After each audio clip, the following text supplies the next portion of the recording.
In solo leveling, what Jinwoo said in the conference created a massive ripple effect. With his warning that humanity would not be able to handle the number of demonic beasts that would come from the gates, everyone tried their best to get as far away from the gates as possible. Meanwhile, on a secluded island, the silhouette of a castle stood in the distance.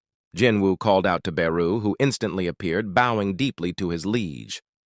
Without hesitation, Jinwoo gave the command to drop. Upon seeing the massive castle Beru had created, Jinwoo questioned whether this was truly a place meant for him to stay in. He remarked that aside from its overwhelming size, it didn't seem like it was intended for his comfort.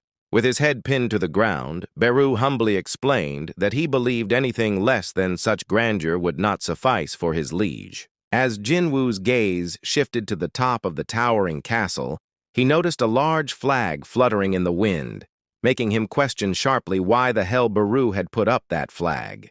Suddenly, Bellion slammed his head on the ground beside Beru, leaving Jinwoo to realize that it had been Bellion's idea.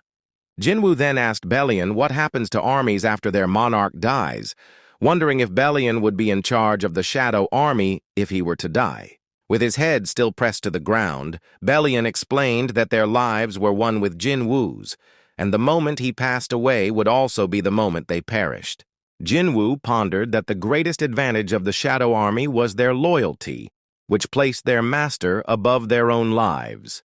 Their strengths and weaknesses were like two sides of a coin, and he knew the enemies would do everything they could to use that against him. Just then, Igris approached Jinwoo and told him they didn't stand a chance in an all-out war.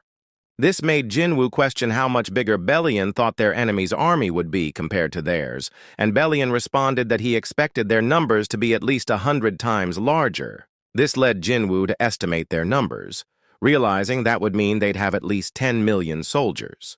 At a press conference, Canada's S-rank hunter Jay Mills remarked that "drop the bullshit" is what he would have said to hunter Sung Jinwoo if he had his contact information.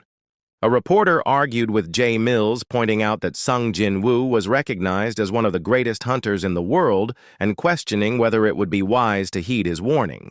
Jay Mills, however, firmly insisted that no matter how great Jinwoo was, it didn't mean everything he said should be taken as the truth.